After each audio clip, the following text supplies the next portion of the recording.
Hello, I'm Jim Miller. I'm here with Ron Bowers and Henry House. The FlipSide starts right now.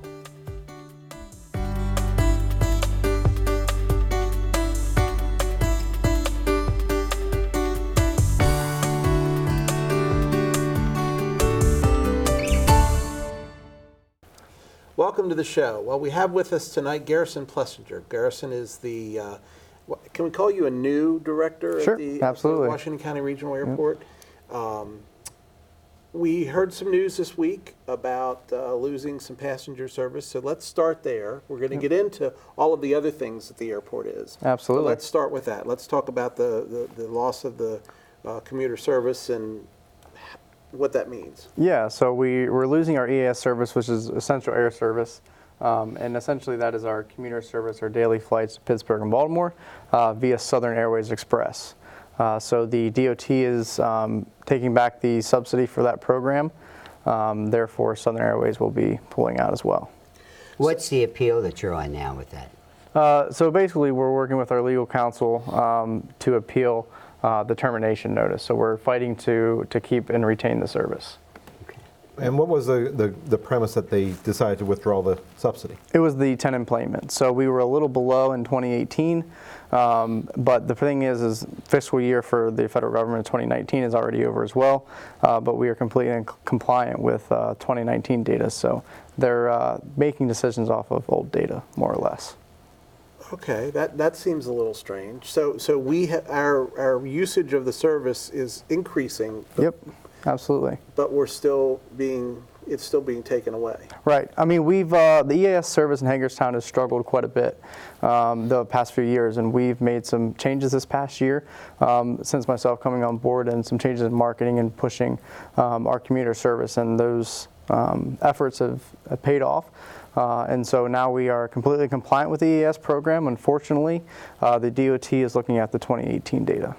Do we have the help of any of the elected officials, Congress or senators? I know that when Senator Mikulski was in office, she did a lot to bring Essential Air Service to Hagerstown, as did others.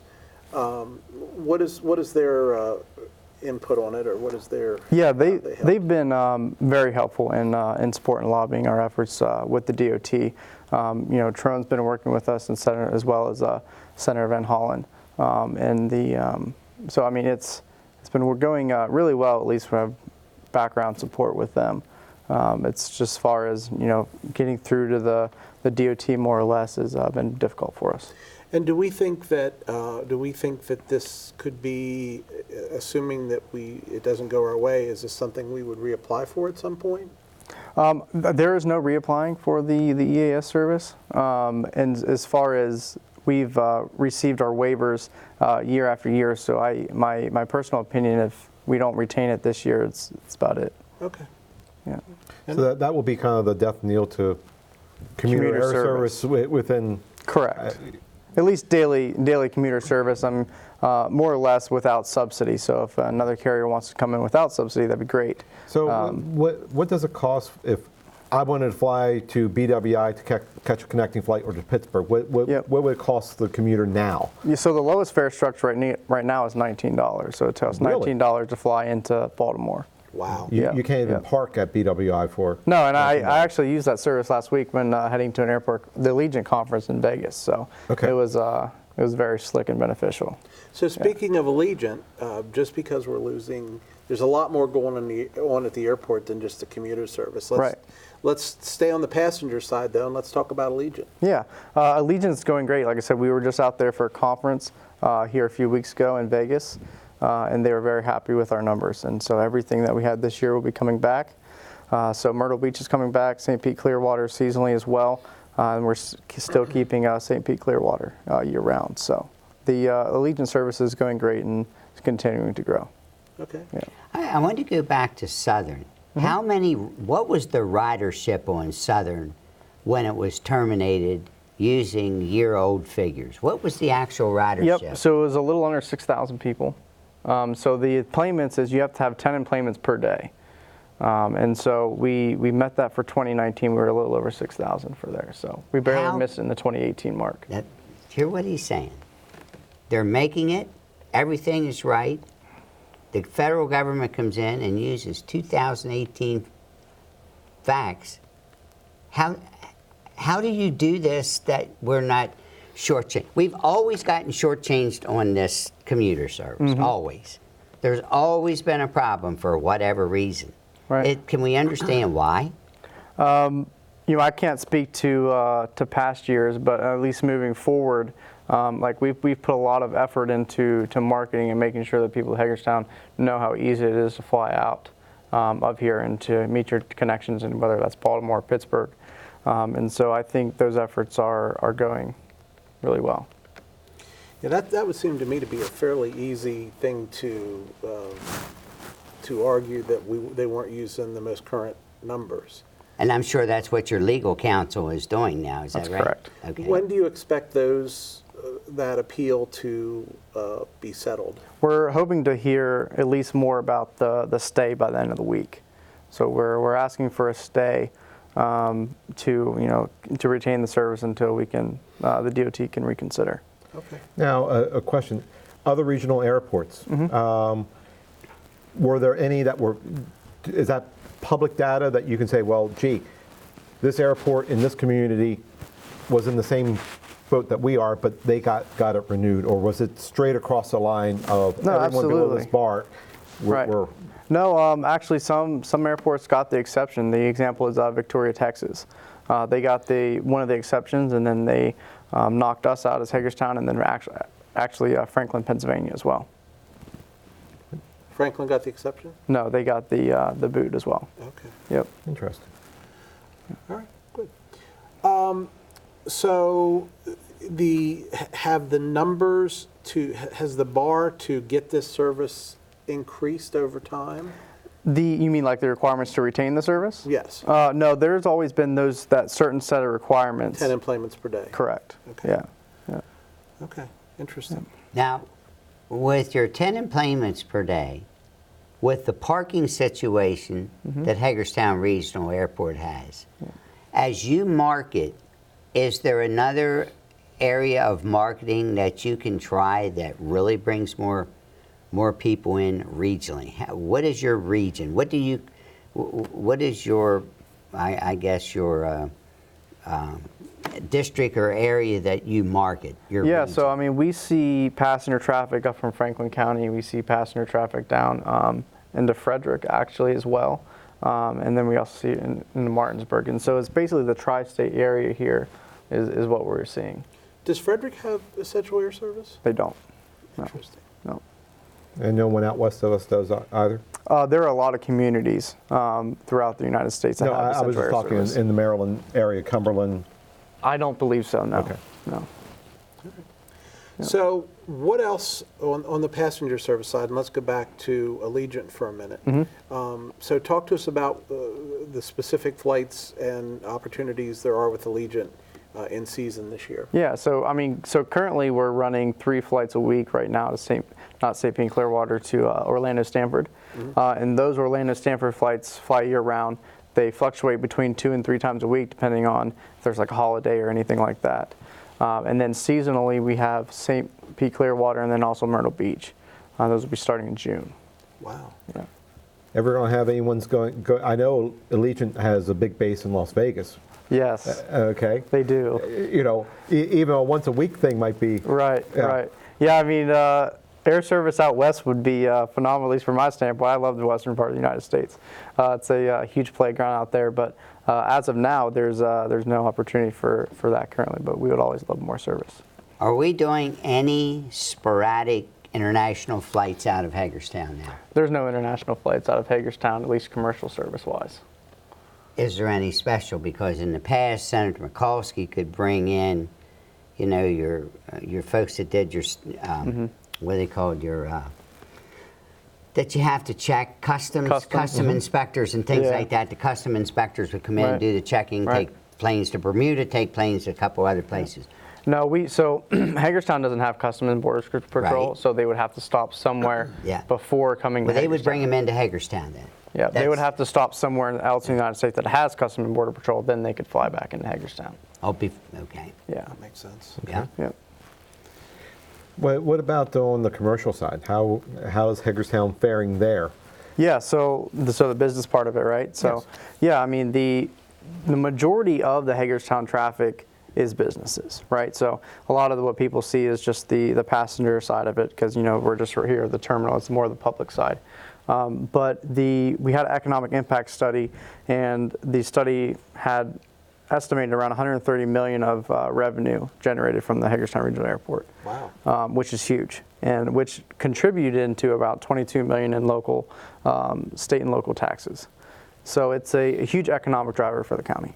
Now, is that coming out of the Hagerstown side, or is it coming out of Ryder Jet side Well, it's not just the Hagerstown Regional Airport as a whole. as a whole? How right, much the of that's commercial coming side. out of Ryder Jet? I would have to work Okay. out those numbers. I don't know those specifically. Because that's where their businesses are tied down.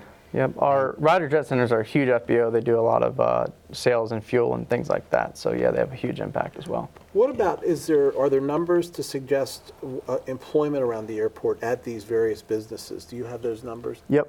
I don't know those off the top of my head, but I can get those to you. I can send you the whole economic impact study that goes through jobs, it goes through revenue, through taxes, and all of those. But suffice to say, there are a number. I mean, I'm just thinking of Absolutely. a couple of employers, you know, Yeah, Pittsburgh, we have Pittsburgh Institute of Aeronautics is right, there, and SNC. SNC is Yep. huge. Yep, I'm we sure. have Rural Aircraft, we have Plane Care, you know, there's the Ryder Jet Center there as well. You can't hold me to this, but I think the economic impact study says around 1,700 jobs around the area.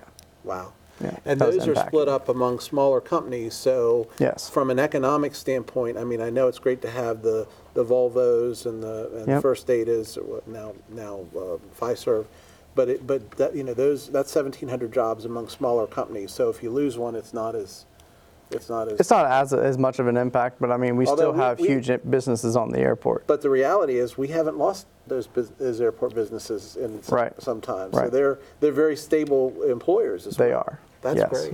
And at Purdue University, Martin's Potato Roll, Yep. Potato Roast, I think, has the plane. It's not the chips or anything, but I think it's a Martin Potato Roast. It's kind of the tail numbers under. Yep. How do they all work? Do they have to interface with the county at all, or? Yeah, so I mean, we have different tenants and things that rent T-hangars, and that's who Martin's would fall under. So Now, who rents the T-hangars? Who? we do.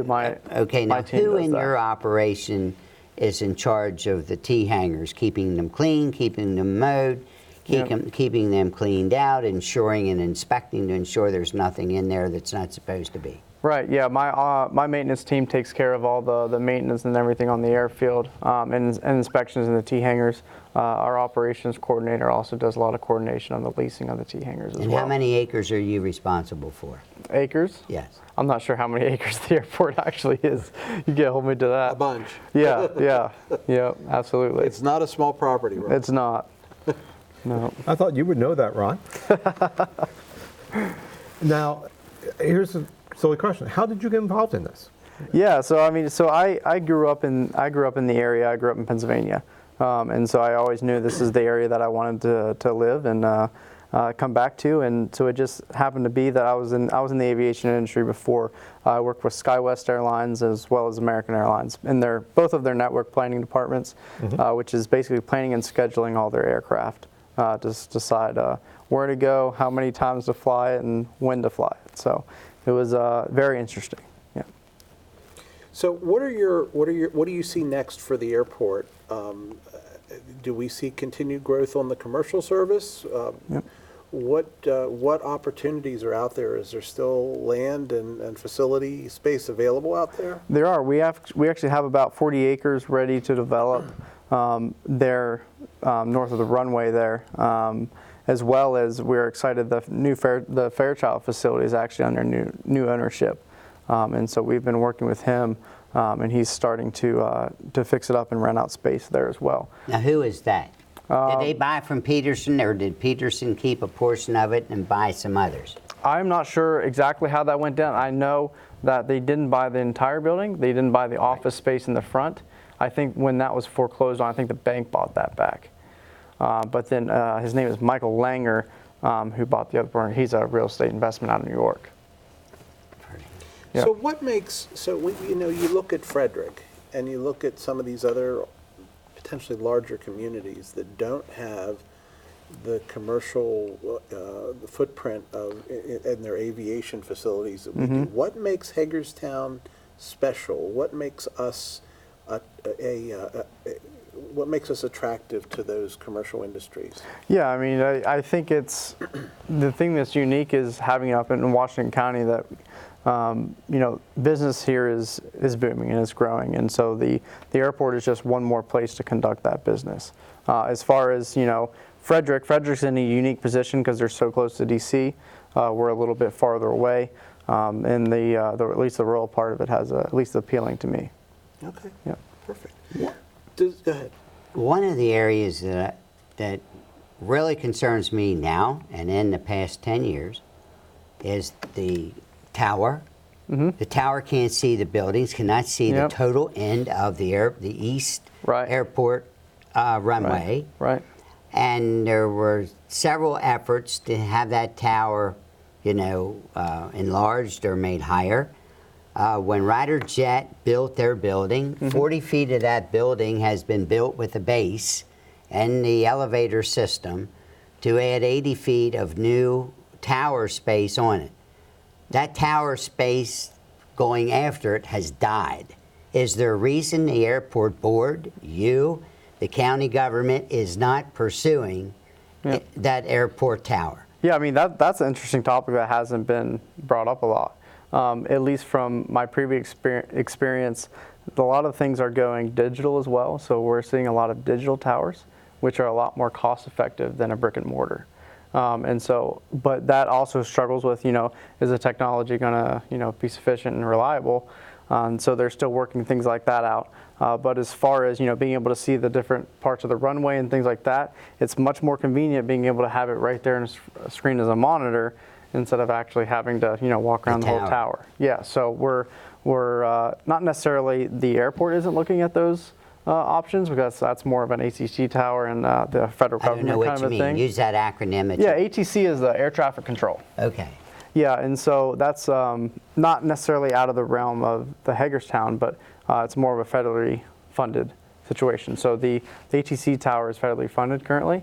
So if we were to build an ATC tower, that would be the responsibility of Hagerstown. So we're kind of, I wouldn't want to say that we're milking that out as long as we can, as far as, you know, reaping that benefit from the ATC tower. Who mans the tower? The feds? Yes. So they man and pay for the current tower? That's correct. Okay.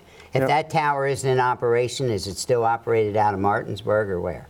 I'm not sure where the next tower would come out of next. Okay. Yeah. So do you have a feel for what the bulk number of takeoffs and landings in any given day, including the commercial as well as the passenger traffic? Yeah, so we had at least last year right around 50,000 operations. 50,000? That's correct. Wow. Yep. I wouldn't have expected it to be that high. So you have about 1,000 taking place every week is the summary? Yeah, yep, Okay. more or less. Yep. So there's a lot going on. There is, yeah. There's a lot of traffic with our businesses and everything that come on and off the airport. And does Air Force One still fly into Hagerstown? Yeah, so we actually had Mike Pence come in it was about a month and a half ago or so. We had him come in while he was doing a presentation up at Manitowoc up in Pennsylvania. So yeah, he was here just a few weeks ago. So for now you actually have Air Force One and Air Force Two as well. Yep. Because and Marine One. I don't know if the Pence has a Marine Two or not. So I believe it was supposed to be Air Force One coming in, but they had a mechanical, so they sent one of their 737s in. Okay. So I know they have a few different backups. Okay. Okay. Well, thank you for joining us. We Absolutely. appreciate Thanks for having me. It sounds like there are great things. I know this is a bit of a blip with the discontinuation, but it sounds like there's still an opportunity to keep that, and it sounds like we're doing everything as a community that we can to keep that. Yep. But regardless, it sounds like there's bright future. Yep, absolutely. I have one question I'd like to ask. Your airport board, your advisory board, how active are they? What do they do? Yep. And if anyone wants to ever become part of an airport board. Yep. What can they do? Yeah, our airport board is very active. I go through them and we seek counsel of, how to grow and develop the airport. And also, if we have current issues, we discuss it back and forth and how to take care of it. And to become a member of that board, we actually have a space coming open here soon. You just go to the Washington County website and go through that process with the commissioners. And they will, you basically submit an application in there and then they'll take it from there. So yeah, those opportunities are nice to have. Do you guys, as an airport, do you work with Pittsburgh Institute of Aeronautics and Butch Adams and the folks there on working, like helping, with airlines that you run into that need help, that will pick up students, because most of the students that graduate already have a job? Right. Yeah, Pittsburgh Institute of Aeronautics is doing really well over there. They have a really nice placement program. Butch is doing great. Butch and I have a great relationship on, if we attend graduations every few months, it seems like, and they're just rolling the students out of there. Yeah. Well, Garrison, thank you again. We appreciate you coming to visit with us, and we may have you back in 6 months or a year to hear what's going on next. Absolutely. Thanks for having me. All right. Up next, local Volvo workers are on strike. We'll have that story in 3 minutes. Stay with us.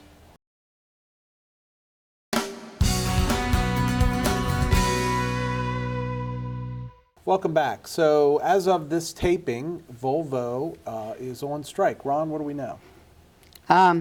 Sometimes I get a little bit confused of who's on strike, whether it's Volvo or whether it's Mack. If you look in different... Well, that's true. You see they make Macks and they make Volvos.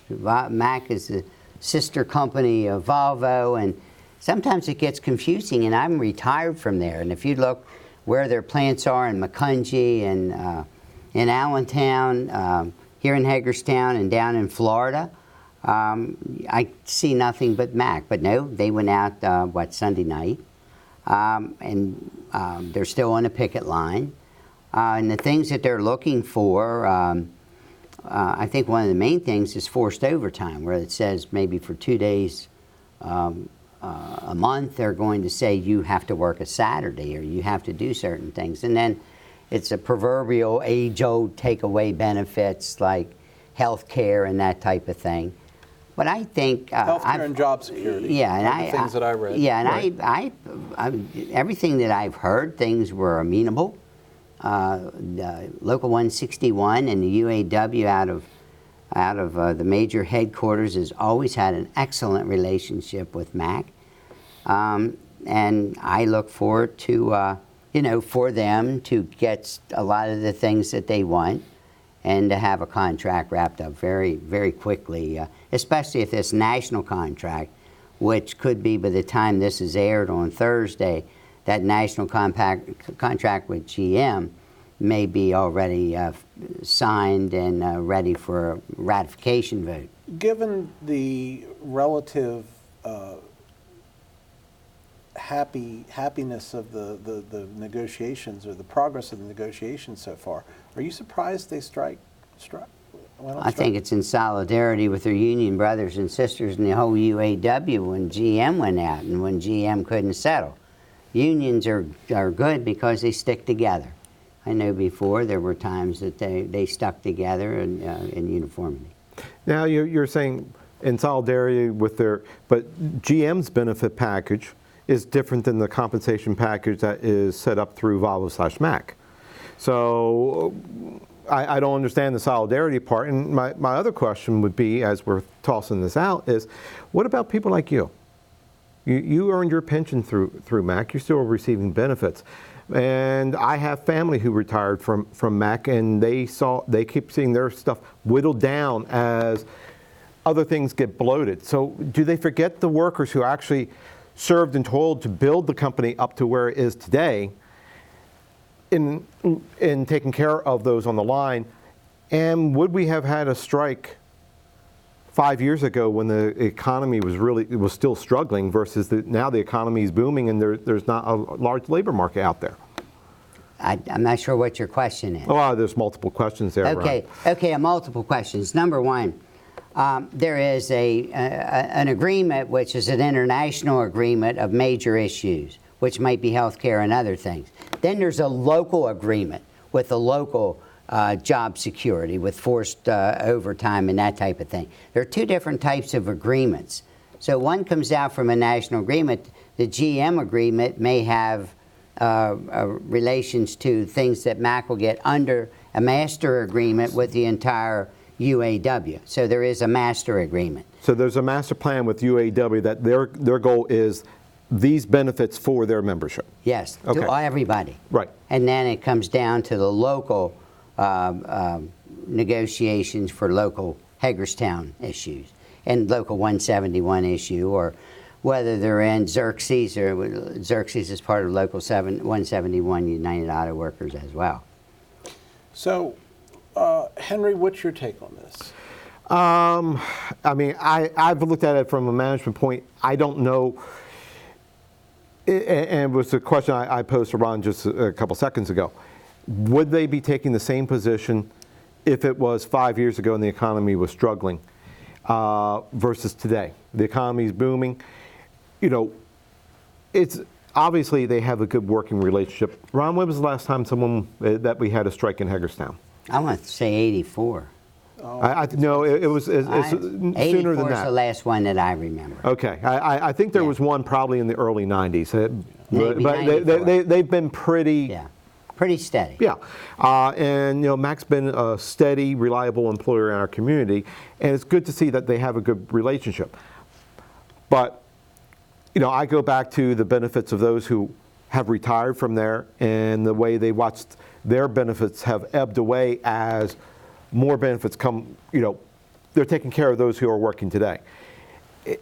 They paid their dues also. You paid your dues into it, and what was approved for you, you're not seeing the same contributions being made today as were made back then, because they strike it out as we go down the line. As a union member since 1962, I look at it a little different than you do. I look at it when times were tough, we made concessions to meet the requirements and the demands of the company in order to keep them in business. But with this thriving economy, and The Trump economy we're having. this great Trump economy that you keep trumpeting, when you have No pun that, intended. Yeah. and then when you come back and find out they want to take away, I can't blame them. This is not the time just to be passive and sit back and not fight for what you think is right. Oh, It's and another power grab from companies to take more. I wholeheartedly agree, but the restrictions that you may have under a union contract versus a free enterprise contract, system, is they're obligated for these for the term of that contract or beyond. So if the economy all of a sudden does a nosedive, which it has been known to occur even under the best of presidents or the worst of presidents, they're still stuck with paying out more. So you're a right to work guy. I'm a right to work guy. I'm yes. not. I understand that. I I'm can not respect a right that. to work guy. So by not being a right to work guy, and you're pretty much anti-organized labor because you come from the management side. I come from both sides.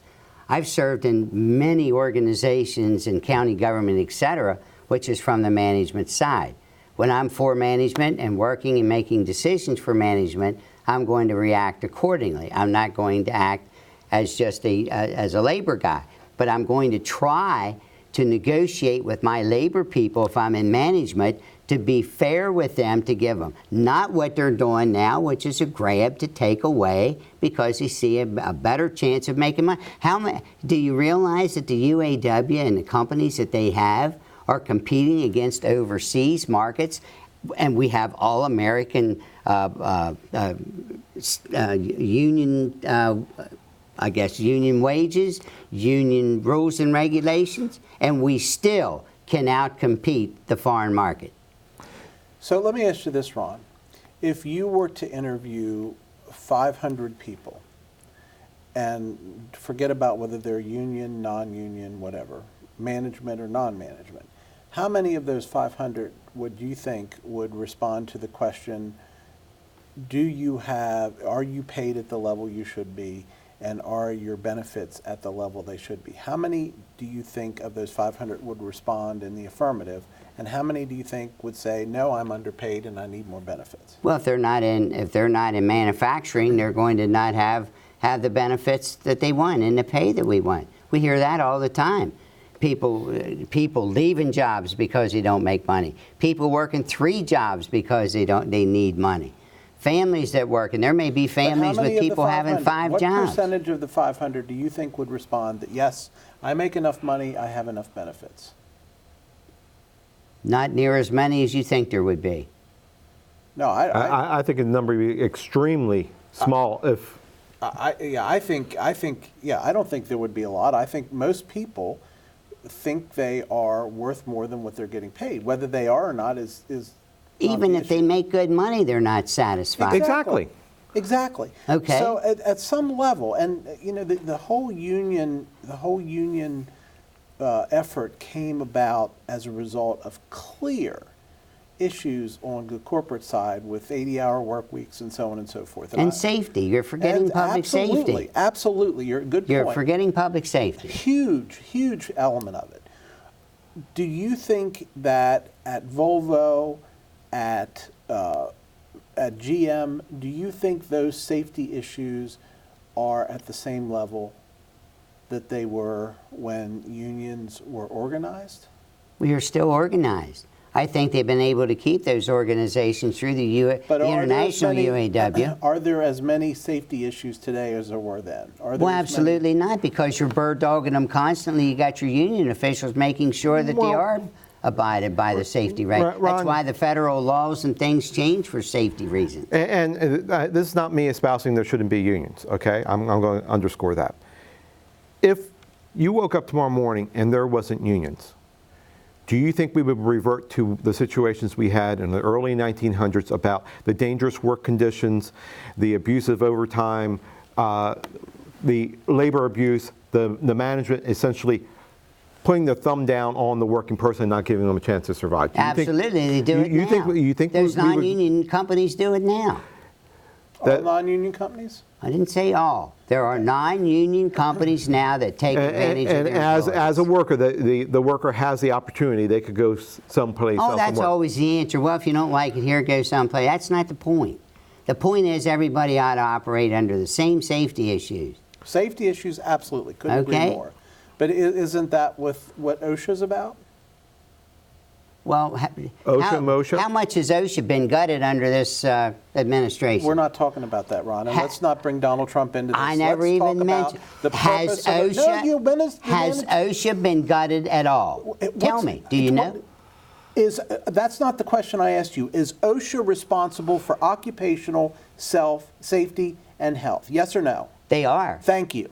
Now, what you didn't say is if they're gutted, they apply to whatever they've been gutted to. That's fine. So they have been things have been taken away. So it's just not what they were. But in today's world, hang on, I want facts. What percentage of you want facts? Yeah, what percentage? Let's make this part of next week's agenda so we can study facts, and we'll come to facts. That'll be great. Not alternative facts that you want, but facts. No, I want facts. Okay. All right. Not CNN then, Phil. But in today's world where within this quick, a tweet can go out and completely ruin someone's career. Happens every day. Happens every day. So if there was a safety issue that was imminent at Mack Truck, Volvo, and someone just hit social media real quick, don't you think that would immediately alert everybody around? Today, the union representatives and the companies deal with the issues, man, with the things they do at Volvo and Mack with organized labor. I'm really proud to be part of, have been part of it, and to watch them continue and to see how well the plant has been managed under Volvo, under the UAW, and how safe the place really is. All right. Yeah, well, I would, again, going back to my original point. What's your original point? My original point is... You're anti-union as well. I'm not necessarily anti-union. I think unions have a place. I think their power, in some cases, has expanded beyond the scope that it should, but I am not anti-union. But the unions abused their power, too, over the years, didn't they? Yes, they did. Okay.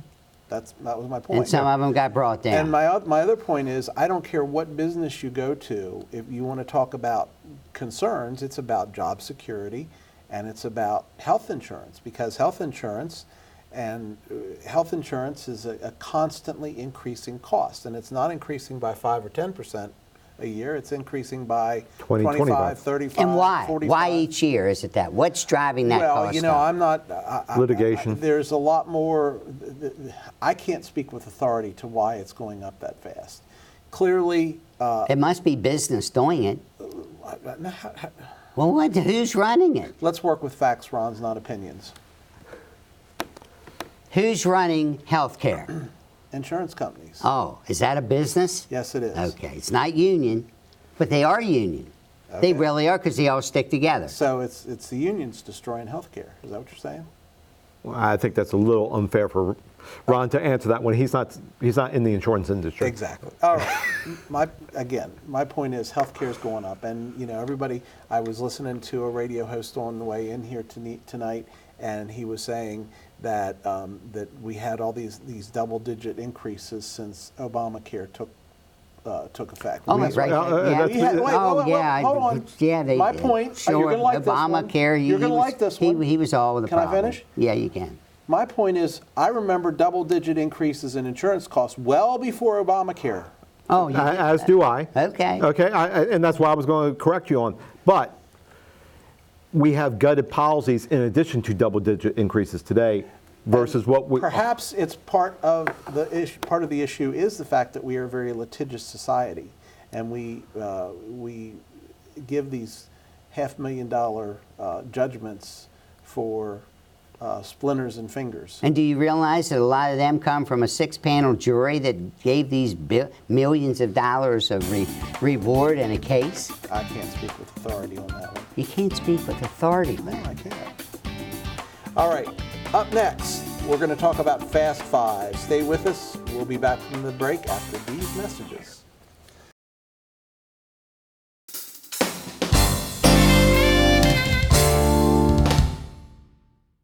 Welcome to Fast Five, where our three panelists talk about 5 topics in 7 short minutes. Let's get started. Some suggest that climate change may require the Annapolis Naval Academy to move. Henry, what say you? I was just in Annapolis this past weekend, down at the boat show. They actually had to cancel the PM part on Saturday because the waters had ingressed so much that they had to shut off electricity into what was normally the walking plaza in downtown Annapolis. Now, I'm not saying that's climate change. We were in a full moon cycle, plus there was a storm offshore pushing water in. I don't believe that climate change is going to force Annapolis to relocate, or the Naval Academy to relocate. Ron? I think Henry started out right and ended up wrong. I do think it can happen, and I do think climate change is a real thing.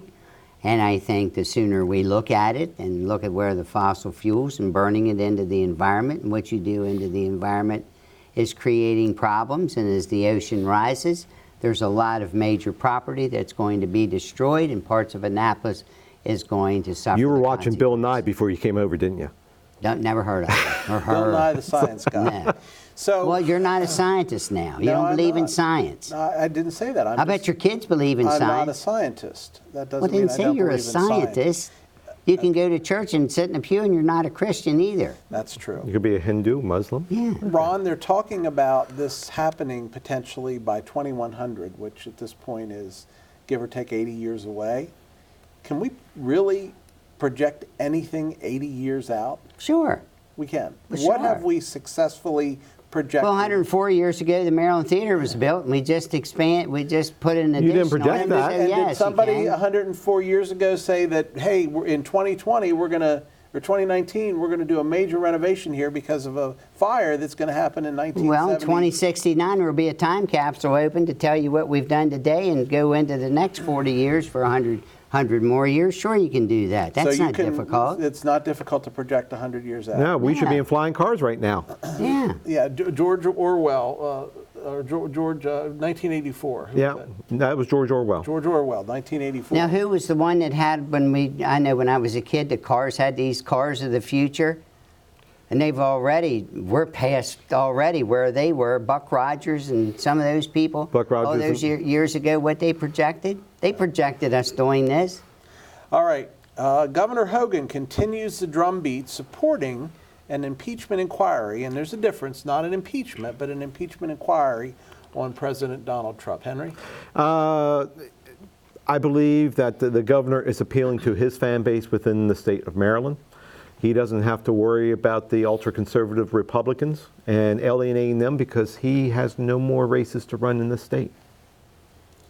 Ron? He could have more races to run the state. He could run for the United States Senate, which I think he may. So there are things that he can do. I think he's read his base right. I've had a chance to talk to him on different occasions. I like what he has to say, and I like that he's willing to work both sides of the aisle, so to speak, and to make things happen, and I applaud him for it. And I think he's right on target with what he's doing and saying. The comments that I've read, and arguably not all of the comments that he's made, but the comments I've read suggest that what I think he wants is, think he wants it over and done with. I think he wants the inquiry to move forward, and if there's an impeachment, there's an impeachment. If there's a not, my goodness, can we get on with governing? Would you agree with that? After what I watched with the Benghazi hearings and the impeachment of Bill Clinton for saying the word is and lying about Monica Lewinsky, after all the things that are up the flagpole, around the flagpole, and everywhere now, I totally disagree with you. Okay.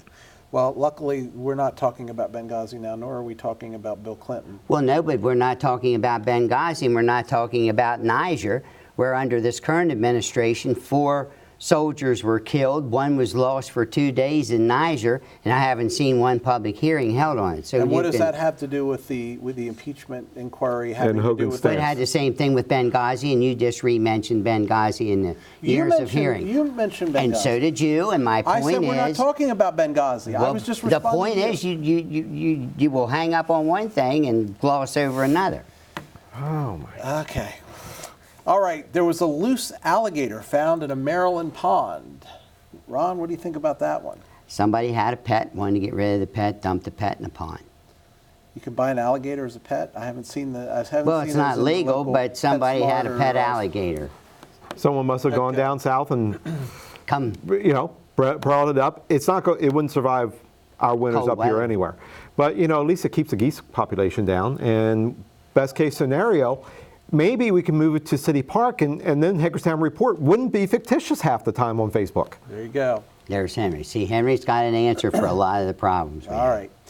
Uber announced that they are laying off another 350 workers. That's interesting. I have never taken an Uber in my life. I know my son does. I have, and I don't know how they're employed. I don't know how I thought you they were lay off contract somebody. workers. Yeah, that's what I that's thought. what I thought, too. That's what I thought. And I, through my earpiece, I hear that it's corporate Uber folks that are being laid off. Oh, so they're laying off corporate Uber people. All right. So Interesting. Uber must be one tremendous large organization, but I guess they need that for marketing, getting the word out, et cetera. Right. So it's in corporate Or maybe they're people. becoming more automated because of the minimum wage changes, and they're just becoming more automated, and that's why. Oh my we're letting gosh, people here we off. go, $15 minimum wage. There you That's go. going to destroy Uber now. There you go. All right, here's my Whiskey Tango Foxtrot, or what the FlipSide piece. There's a new word in the Oxford English Dictionary, and it's called fake news. Actually, I guess that's a new term, not a new word. But Henry, what say you? Well, if you beat a drum loud enough, long enough, eventually everyone's going to hear what you're saying. And we have been bombarded, Ron, would you say 4 years with this term being bantered about? Fake news, fake news, fake news. Now, whether there's substance to it or there's not substance to it, eventually it's going to gain some traction in society, and it has. Ron? I would say fake news was born just after alternative facts were born. And when alternative facts were discussed, and the truth came out, and well, here's the alternative facts about what the truth is, then fake news came. So alternative facts creates fake news. At the same time as major news organizations let go of their fact checker for things. The checkers are still out there checking facts, and the amount of Just not, not reporting yeah, on them. the amount of I'm a believer in my First Amendment rights as I am my Second Amendment. I'm not giving my First Amendment away to keep the Second Amendment, and I hope the Second Amendment keeps there so I have my first. Alternative facts became the word of the day. Sean Spicer invented those. Kellyanne Conway was in what? What was Kellyanne? Kellyanne said alternative facts. So when you start those things and keep them going, it breeds that word that you said over and over and over. All right. And now we're caught in a war that you don't know what's the truth anymore. All right. Well, we're not caught in this segment anymore because we're out of time and we're out of topics. Stay with us. When we come back, it'll be time for Thumbs Up and Thumbs Down.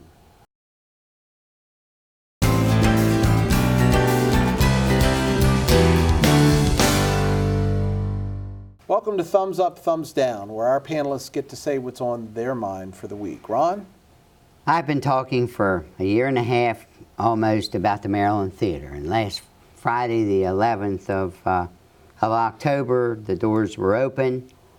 A crowd that I was amazed that was there, and it seems like everybody was like dressed to the hilt, you know, in the pride of the doors opening and the Maryland Theater's new Performing Arts Center at 5 stories, 7,000 square feet a story, 35,000 total square feet open. The color scheme when you ride by can be many different colors. Color schemes inside the theater can also be many different colors, and it's one piece of the crown jewel of Hagerstown, Washington County, in the state of Maryland. All right. Thumbs down? I don't have a thumbs down. All right. Henry? Thumbs up. Washington Nationals, if you're a sports fan. Oh, God, yes. Okay, that's a big thumbs up. Of course, you know, their affiliate is the Hagerstown Suns in town, so we should all be, you know, cheering them on. But they had Bring on a stadium. Yeah, bring on a stadium or a venue. Okay, but they had a gutsy performance. I wish them all the best on the next leg, and hopefully they can bring back a world championship to the city of D.C. because they have been longing for one. Save the Caps a couple years ago. Thumbs down. This bantering about the national politics on Joe Biden, Hunter Biden, you know, let it just go. Let's focus on issues and topics. Okay. Hunter's not a candidate. Hunter is not a candidate. Right. You know, it would be like picking on Trump's kids. Oh wait, I know they do that, but let's be bigger people and let's move forward with the issues that are imperiling our nation and not about what family has benefited from their father holding in office.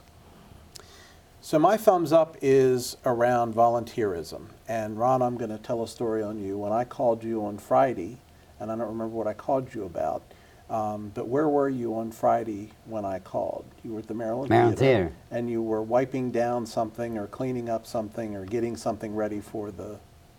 Well, I was cleaning down on the second floor. You know, that the bar that was built by the inmates, the Maryland Correctional Institute, was full of dust and dirt, and it's one long... It is. That was my job, was to scrub that with a toothbrush almost to get it clean. And you have been a part of that effort for a year and a half with the expansion, but you've been a part of the Maryland Theater and been banging the Maryland Theater drum, so to speak, for I don't know how long, but a long time. My point is this, that we have many Ron Bowers in this community who work tirelessly and silently in the background for many projects, and a lot of what happens in our community that are extraordinarily good things, like the Maryland Theater, wouldn't happen but for people like Ron Bowers and others. And again, I'm saying you because you're here, but there are many, many others. So thumbs up to everyone who takes a part of their day to help out and make our community better. My thumbs down is to people that judge statistics that are a year old and take Essential Air Service away from Hagerstown based on statistics that aren't even real anymore. And I would hope that the regional airport has a good cause of action to get that reversed. Regardless, I think based on our earlier guests, we can all rest assured that there is a lot going on at our airport, a lot of positive things, and a lot of positive things will continue to move forward at our airport, and it will remain the economic driver that it has been for some time in our history. That's all the time we have tonight. We hope you will like us on Facebook. We hope you will follow us on Twitter. We hope you will send us your feedback to feedback@theflipsidetv.com. That's feedback@theflipsidetv.com. Most importantly, we hope you will join us again next week for another visit to the Flip Side. Good night.